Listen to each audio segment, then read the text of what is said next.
Welcome to the Practice Podcast, a show created by lawyers to help lawyers in life and business without all the complicated lawyer language.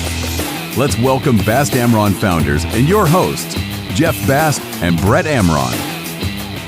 Hi, Jeff. Hi, Brett. How are you? I'm all right. How are you on this beautiful, lovely Friday? We're recording on a Friday. You know, it's my favorite. I had a beautiful swim this morning, and now I'm recording a podcast with some great people, and life is good. I have a question for you today. You do? I do. All right. I'm all ears. I'm glad you said that you swam today. Congratulations on doing that. Thank you.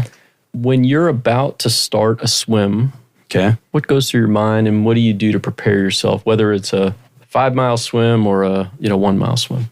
So for a 1-mile swim, I'm usually just so happy. It's mostly gratitude. As I walk into the ocean, I am looking out thinking, I am so freaking lucky that I get to do this. And I get to do it on a regular basis.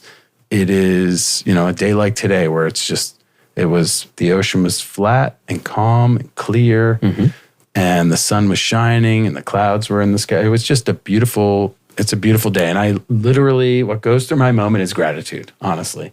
If it's a long swim or if it's a rough day or something like that, I just remind myself that I got this. I can do this, And sometimes the first few strokes on a rough day and I'm trying to get out over the waves or through the waves, we usually go under them.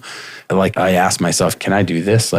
And then I have to, you got this, you got this. I remind myself that I've done this before, I've seen worse, and, I got this. Is there something that goes through your mind before a long run? Yeah, I think a lot of times it's just do the work. Right. In my head, I'm just do the work. Like you, a shorter run, I always feel gratitude that I get to do it. I can do it. I love to look around and, take in the scenery and wherever that may be. Rather than rough seas, it's a particularly humid day. If it's raining when I'm running or heavy wind or whatever it is, I also put my head down and just say, all right, well, just got to put the work in, got to get it done. Yeah. And continue to push myself. I just saw a hat that people wear to run and hike and stuff. And on the front, it said, everything is fine.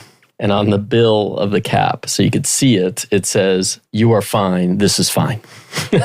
And I think that's like the mantra. It's by a very famous endurance runner. But that's the mantra, right? Which is, it's all good. Everything's fine. Yeah. We're good. No matter what stress you have on the outside and the chaos, I gather you feel the same way. Yeah. Usually I'm walking in saying, we live in paradise. I'm so blessed. I love where we live. I love Miami. You know me. I love Miami. I do. All right, well, let's not keep our guest waiting. Go.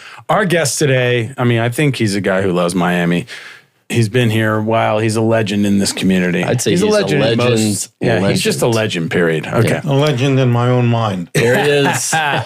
Our guest today is Robert Josefsberg from Potterst-Orsek. And Mr. Josefsberg is recognized as one of Dade County's top trial lawyers. I don't think it's limited to Dade County, but he's been listed in Best Lawyers in America since 1987 and Chambers and Partners as a top Florida commercial litigator since 2003. In 2006, he was ranked the #1 trial lawyer in Florida by Super Lawyers. His numerous accolades include the Florida Bar's Tobias Simon Pro Bono Award, the Dade County Bar's David Dyer Professionalism Award. He's been inducted into the Trial Lawyer Hall of Fame. And in addition to his extensive involvement in white-collar criminal defense, he's held various leadership roles in various legal organizations, including he's past president of the International Academy of Trial Lawyers. He's also actively engaged in community activities, mostly focused on preventing youth substance abuse. He's a Brooklyn native, and he earned his BA from Dartmouth in 1959 and graduated from Yale Law School in 1962 and was admitted to the Florida Bar in 1962 and the U.S. Supreme Court in 1970. I think, were you born in 1970? No. Oh, 71? No. Okay, I'm not going to do the guessing game. I actually know that. Actually, 73. Right? 73, yeah. That's right. Our guest today is Bob Josefsberg. Welcome, Bob. Really so happy to have you here. Thank you. Let me just ask one quick question. Okay. You only get one, though, so. Yeah, I would reverse the first two words on what you originally said. I don't think you start the day with, can I do this? I think you start the day with, I can do this. Yeah, you're right. You're right. Yeah. And that's the way to do it. Right. With That's the the challenge. That's the way you swim. That's the way Yeah. you run. That's the way you live. That's I true. can do this. So there's this woman that rides cycles that I follow, and her saying is, I am, I can, I will, I do. I love that. And I love that. I can. With more to I your will, I point, do. Bob, which is I can do this, meaning I am this, I will do this. And, I think it's great. Yesterday on the elliptical, the first 5 minutes, Yeah. I was doubting it. Yeah. And I just kept saying, I can do this. Yeah. I can do this because I hadn't done it for 2 or 3 weeks. We've been traveling. So much of it is just your mental attitude. When you get put in the batter's box, you got to say, I can hit the ball. Yeah. I can do it. And if you're lucky enough to get up at bat, take advantage of it, which is what's happened with my whole life. I've been very, very fortunate. And I was asked before, I said before, I can tell you the whole key to everything. What's the key? Luck. Luck? Yeah. I know some lawyers who are just as smart as I am, just as well educated, work just as hard, are just as socially desirable, who are 2 or 3 steps below me on the ladder of success. And the difference between them and me is not my brilliance, not my personality. I have been so lucky, and I'll tell you about the keys in luck that I've had. Now, I know once you get the opportunity, you have to take advantage of it. Wow. And I have taken advantage of it, and that's why I've had some degrees of success. But I'll start off with luck. When I was a sophomore in college, I called my sister, who was nearby at Skidmore, and asked her if she could get me a blind date for a weekend.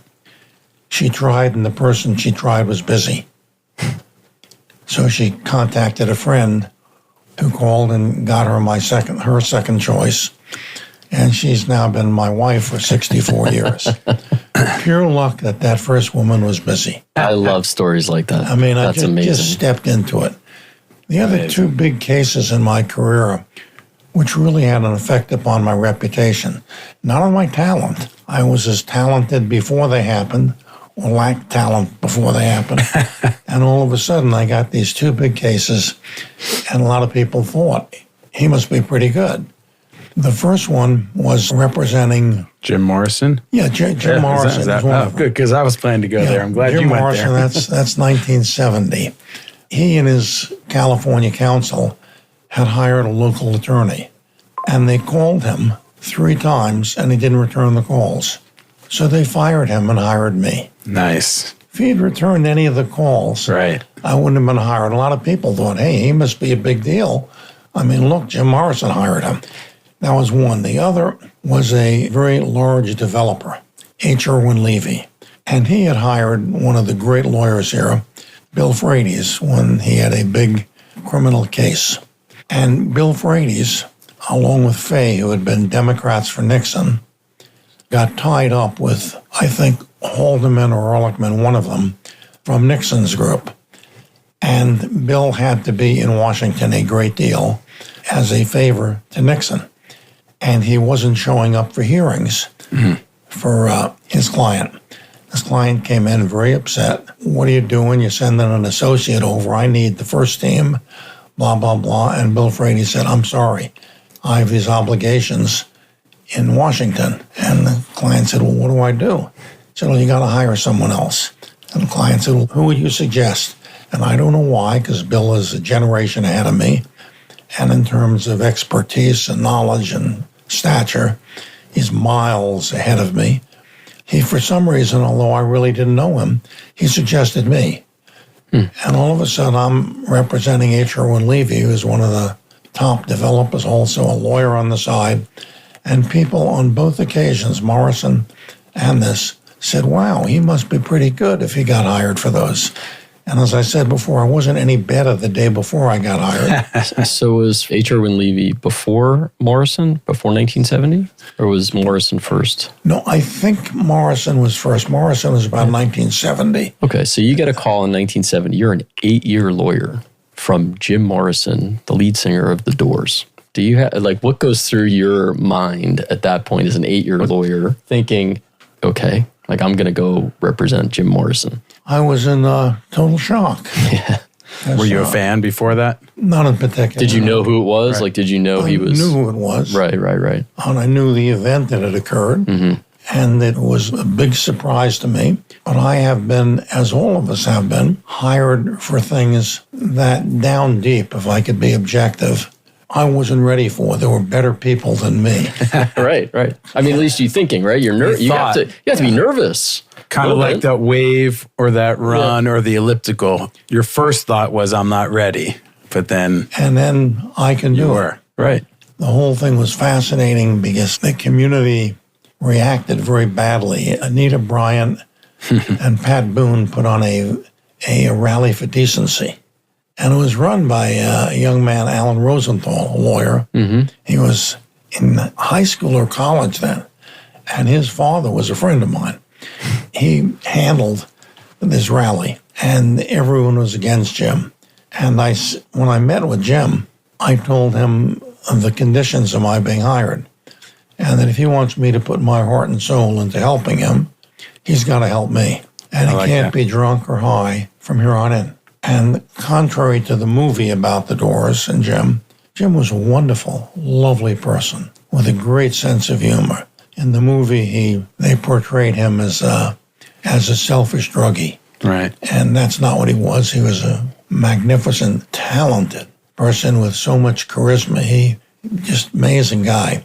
And I told him, you got to behave, because if you get in trouble, it's going to just kill everything we're trying to do. And for the time of preparation and the 2 weeks of the trial and all the work that went into it, he was an absolute gentleman, absolutely helpful. We were the two youngest people in the courtroom, and we passed notes back and forth. And he was so perceptive as to what was going on. And he had such a great sense of humor. Yeah. It was a privilege to work with him. And I still regret that when it was over, I didn't follow through on my original statements about him behaving. Yeah. And him dying of an overdose in a bathtub in Paris. At a young age, such a young age. So young and so talented, was very, very sad. And I've been very critical of his manager and his band for letting him go on the stage that night. When I've had too much to drink, my friends have put me in the back seat of the trunk and taken me home. That's right. And they just wanted the take from that concert. Yeah. And they let him go out there. And we couldn't use him as a witness because he couldn't remember anything that happened. And the city of Miami was partly responsible in the contract for the place where it was. The city was required to have 2 cases of ice cold beer in the dressing room for 5 people. Well, let's see, 24, that's about 5 glasses of beer per person. No one should have been surprised that he had drank too much. And the funny part was, while he didn't remember anything because he drank too much, the jury did acquit him of the charge of public drunkenness. So what's the strategy? You know, when you sat there and you said, okay, well, this guy was very publicly on stage, right? Clearly something was going on with him. He has this charge of public intoxication. You know, what's the strategy with the jury in that moment to say, how do I get this guy off? How do I get him a not guilty verdict? Very simply, they have to like him. Yeah. And they also have to question some of the rules about his language, which since then have become legal. Mm-hmm. You're allowed to use some 4-letter words. And one of the things I had fun with was pointing out to the jury that in the courtroom, in the circuit court, there are 8 elevators. And if you look at them on the ground floor, there's etching on the gold of nude women. And there are, I guess, about 128 nude boobs right there in the courthouse. And they're complaining about him. It just... Did you use that at some point in the trial? Yeah. And when did that come to you? Were That's you walking in the courthourse one day, like during this case, and said, oh, wait a second? I always used to look at those. Yeah. I always used to look at those. That's funny. But the other thing was there was some concert, Country Joe and the Fish, I think was the name of the group, where they had a cheer and it was, give me an F, give me a U, etc. And what do you got?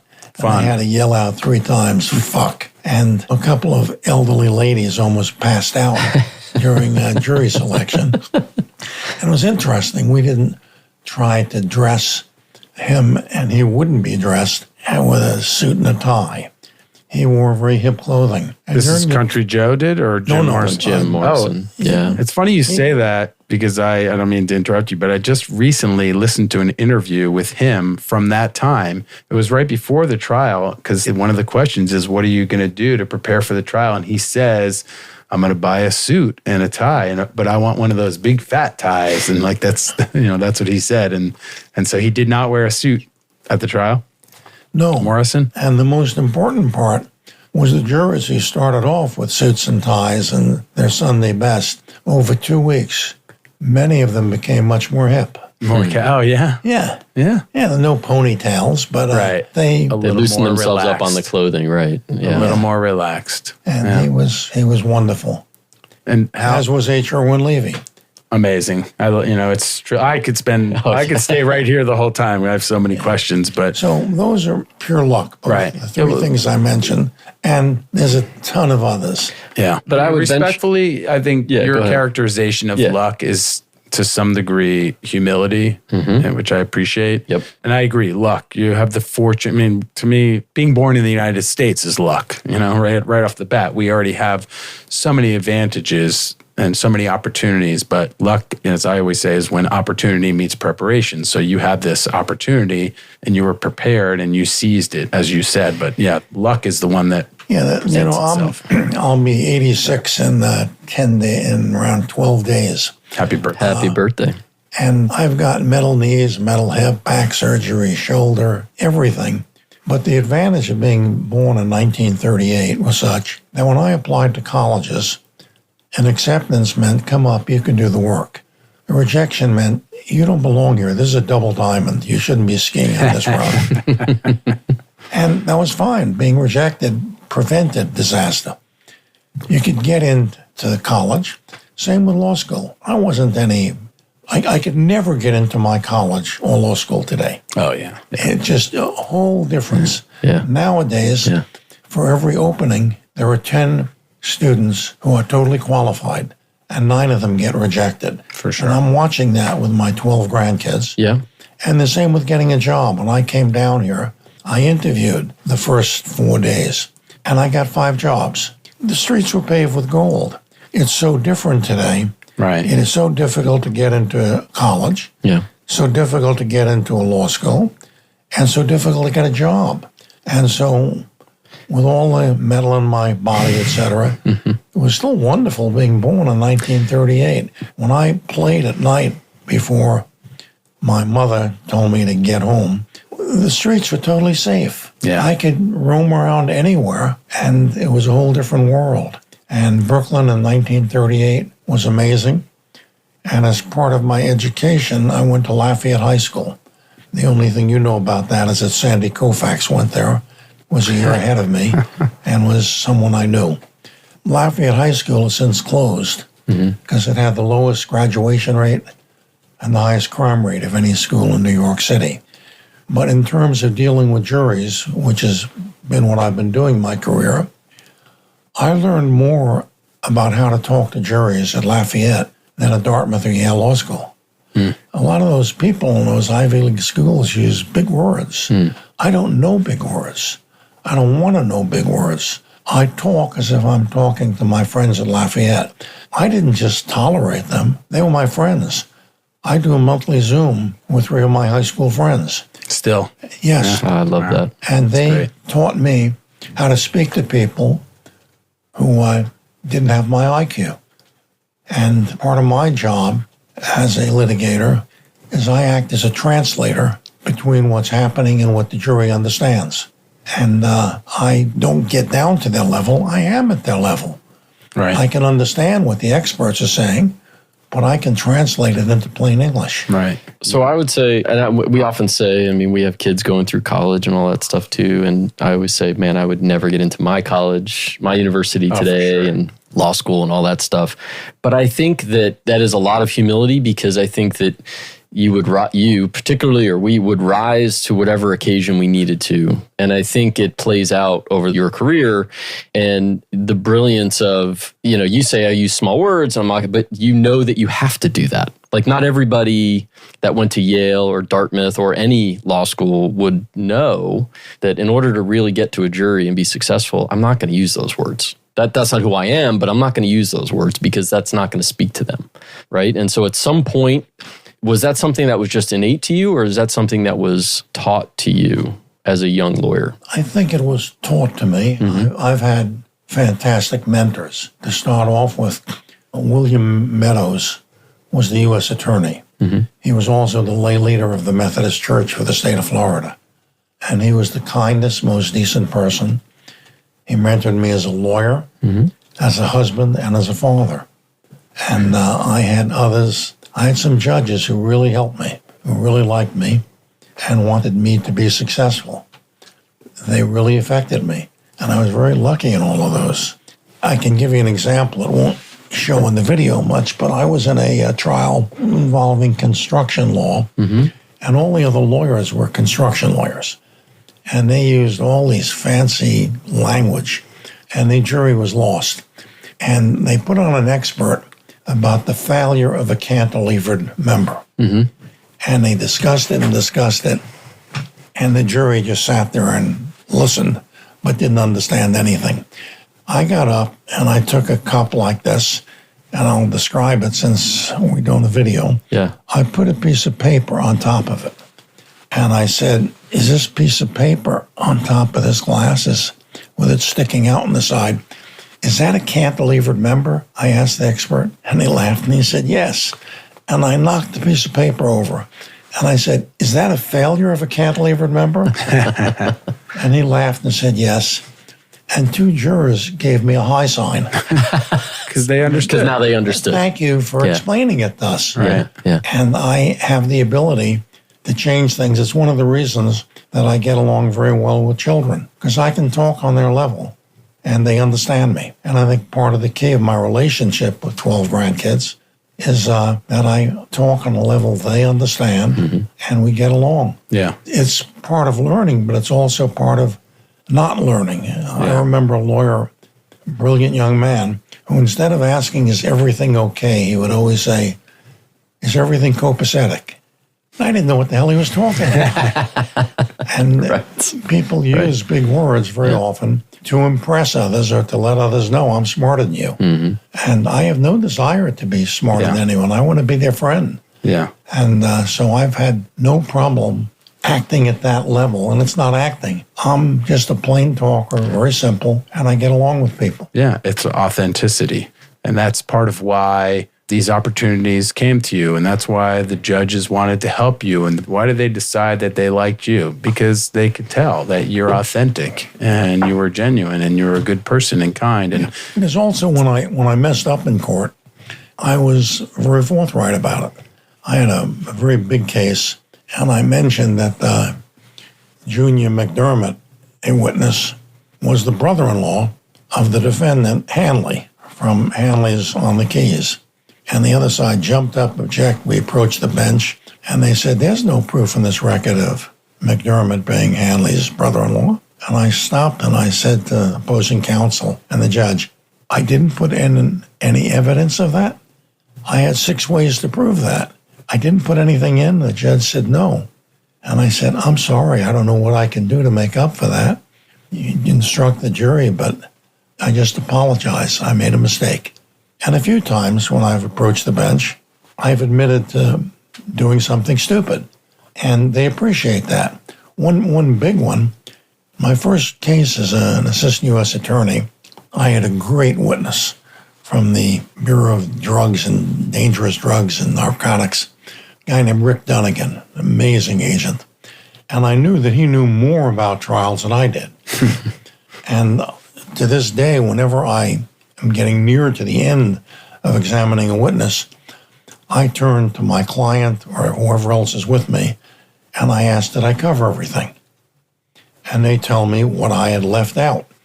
Well, I'd gone through the trial, approached him after every witness, and then I finally put him on. Went through everything, and I finished. And I said, Your Honor, may I have one moment? He said, yes. I walked up to the witness stand, and I whispered to Rick, did I cover everything? And he said, yes, you did, Bob. The other side jumped up, objected. He's whispering to the witness, and we got up to the bench, and the judge says, well, what was that? And I said, well, I don't really know what I'm doing, and Rick does. And I ask him after every witness, as you may have noticed, I asked him if I covered everything. And all I did was I asked him if I covered everything. He said I did, by the way. And the judge said, you know something? I believe you, because no one could admit something so stupid and think that justifies what they did. I said, I'm sorry, I just didn't know any better. And he just said, don't do that again. And I haven't done Lesson it learned. in 63 years. Lesson learned. Yeah, but all I did was admit it. Yeah. You make a mistake, first thing you do is own it. Own it and try to learn from it, right? You get in more trouble in criminal law. People get in trouble not for what they did, but for the cover-up and lying about it. So we were just talking about that in another context. I wouldn't say that it's limited to criminal law. Oh, no, you're right. Yeah, it's everywhere, right? Yes. Yeah. It goes for young lawyers, too. We try and teach them, just stop. Say what you did, and we'll fix it or we'll deal with it. I got a great Unless story. you're talking to police. A great story. Then you call that Bob. I tell clients and witnesses when they want to fudge about something. I tell them about the 3 guys, seniors, who need this one course. They need the hour credit to graduate. Mm-hmm. That's the end of their senior year, and they're totally unprepared. So they drive into town to take the test, and they get there, of course, as planned, an hour late. Mm-hmm. And they ask their friends coming out what the test was, what the answers are, etc. Then they go to the professor, who's known for never giving makeups. And they say, Professor, we drove in, we live off campus. You can notice we're grinding. We had a flat tire. So we changed the tire, and then the tire we replaced that we put on, that went flat. And we had to work, that's why we're sweating. Then the last mile we had to run in to get here. And that's why we're grimy and sweaty. And we need to take this test. We need it to graduate. And the professor said, fine, come into the exam room and I'll give you a test. Mm-hmm. And he sat them down in 3 different sections. And he said, the test is very simple. What tire?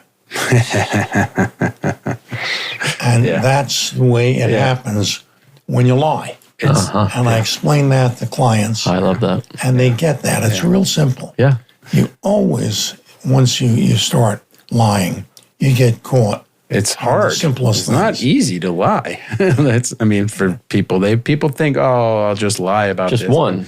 But then you have to keep going to keep the story going. We encounter it all the time. We had a client that had just a massive wedding ring and was in a partnership dispute, and we were going to file the bankruptcy, and we said, well, we're going to have to disclose that wedding ring. She's like, well, why? Why couldn't I have just lost it? And I was like, well, you're in a partnership dispute. Do you think your partner knows that you had this wedding ring? And did you file a police report? Was there insurance? I mean, the tendency to lie, they think it's going to be an easy way out. It really almost never works. I shouldn't say it never works. It almost never works. Some people get away with it, but some people say as an alibi that they weren't there. They were at the movie. They saw Guys and Dolls. And the next question is, what did you think of the movie? And they're asked about it, which reminds me of a great exam that a professor gave where I hadn't read the book that we're supposed to have read. And his test was that there's a book called Master Plots, and that has a summary of who the people are, the characters, and the whole story. In 4 pages describes the entire book. And the professor gave an exam. He said, regarding this book, whatever it was, I am giving you a copy of the master plot of it. Tell us what is wrong in the master plot.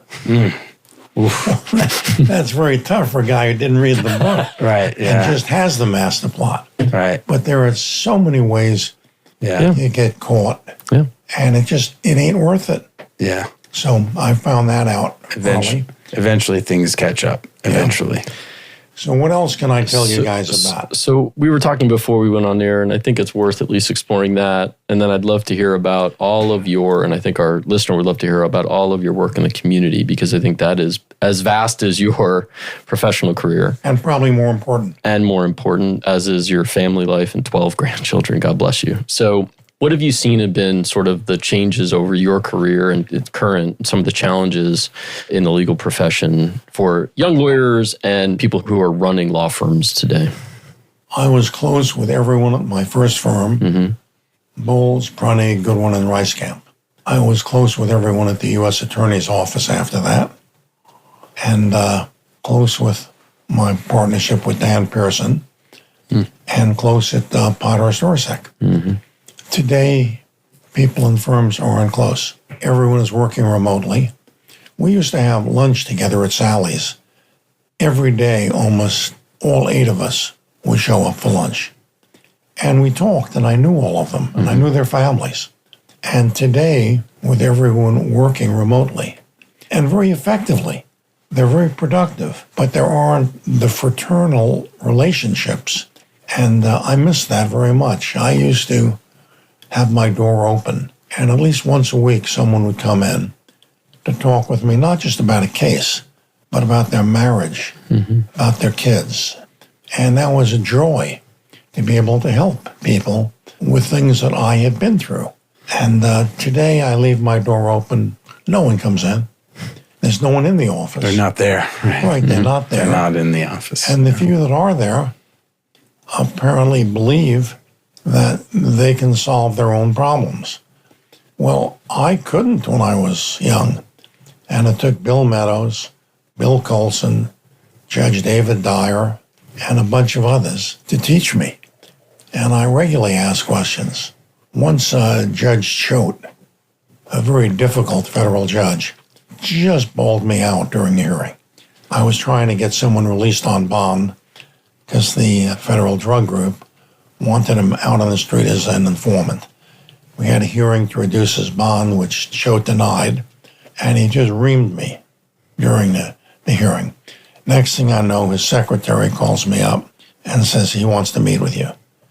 And I went into his office, and he said, "Did I embarrass you in court?" And I said, "Yes, Your Honor, you did." He said, "Good." That was my purpose. Because there were 3 judges then, Dyer, Fulton, and Choate. He said, "We have all decided that you have great potential, but you need a lot of work. You are a diamond in the rough, and what you did today was totally wrong. The Bureau was using you to con me into believing that this person was safe out on bond when that wasn't your reasoning." And he said, "And we've decided that we are going to make sure you do everything right.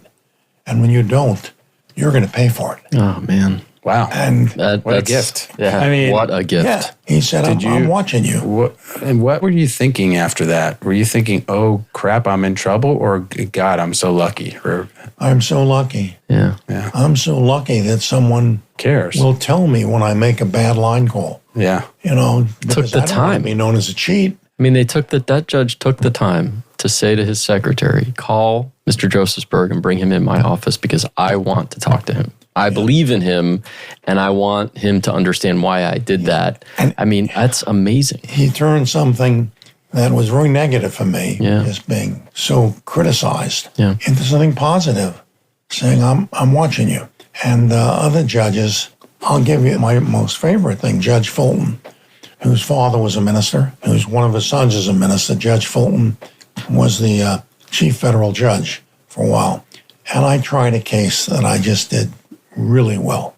I had worked very hard on it. It had been the first of its type in the nation.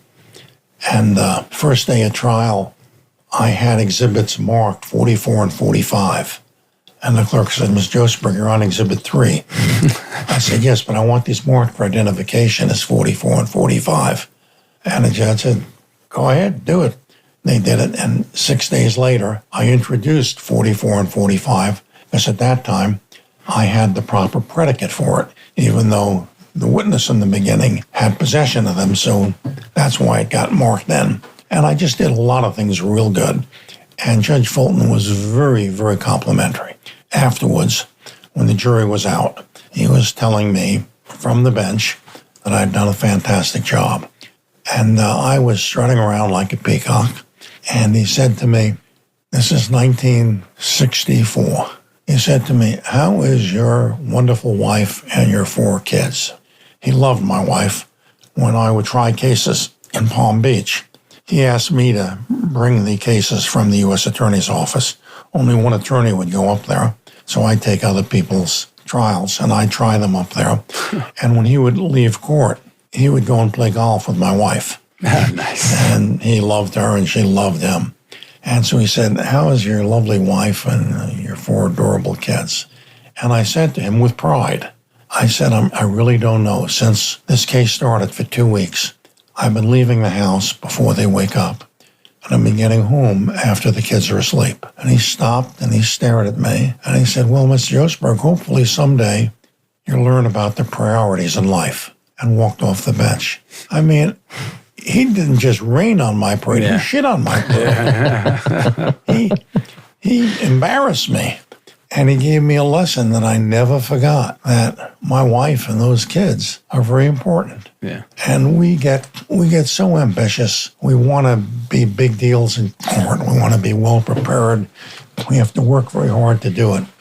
And the one most difficult thing for an aggressive lawyer is balancing his life. And he just smacked me with that.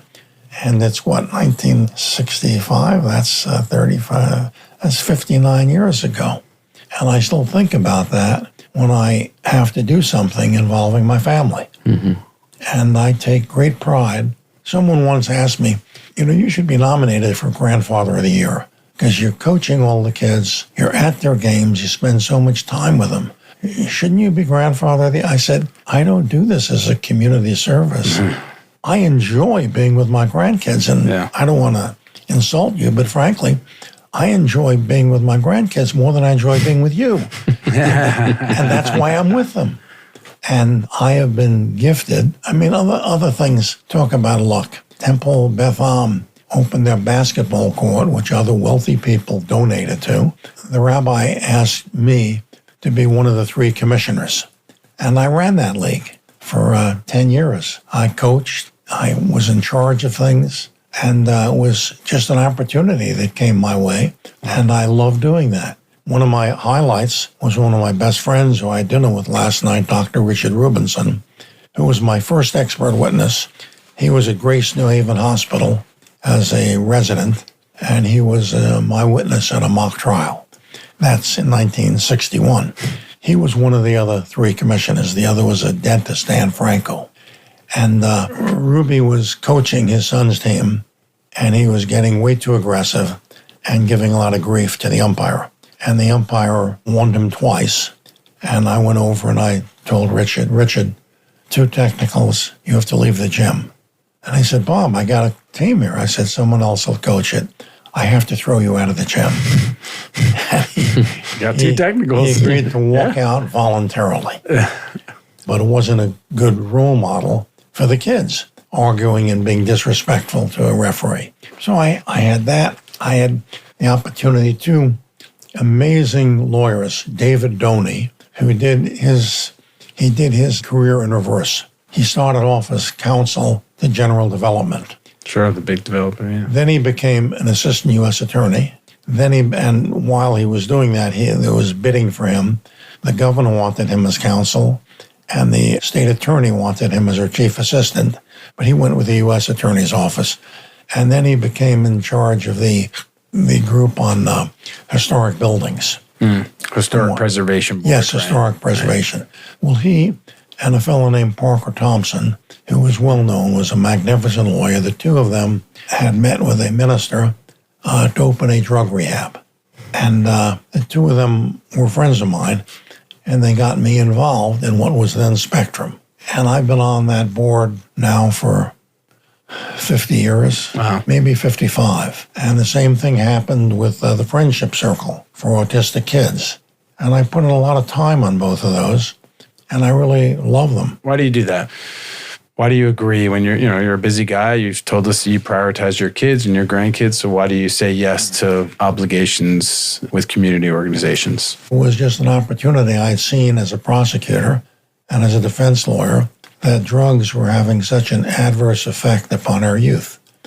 And I was being asked to do something to help people who had drug problems rehabilitate themselves. And I thought it was well worthwhile. Most people just shun anyone who had drug problems. Right. And I really enjoyed doing it. I also got involved in it because I had a client who was one of the first people to go into Spectrum, one of the first three.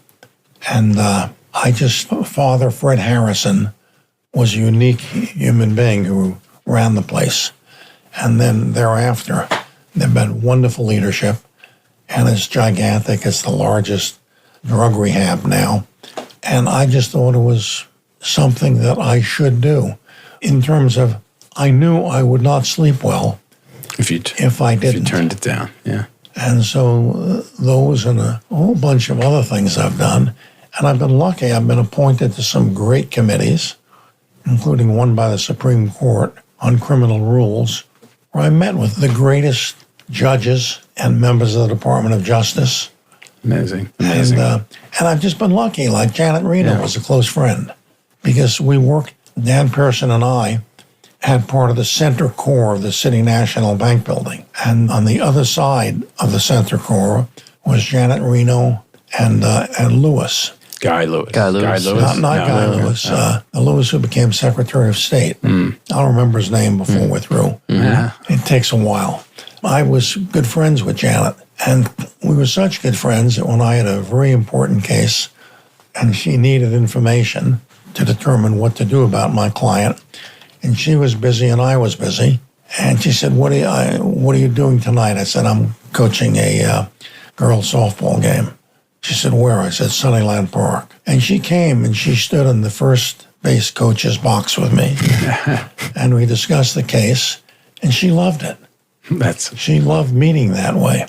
And coaching, I coached the boys in baseball and basketball, and the girls complained.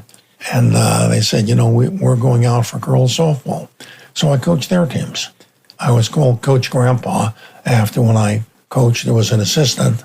And a fascinating thing about our profession, when I'd be in trial, and I would one morning say to the judge and opposing counsel, I have a game today at Sunnyland Park at 4 o'clock, and 13 kids are depending upon my being there to coach. I'm going to ask to recess our case at 3:15, and it's not going to be a matter of strategy because of this one. I just have to leave at 3:15. Will that be okay?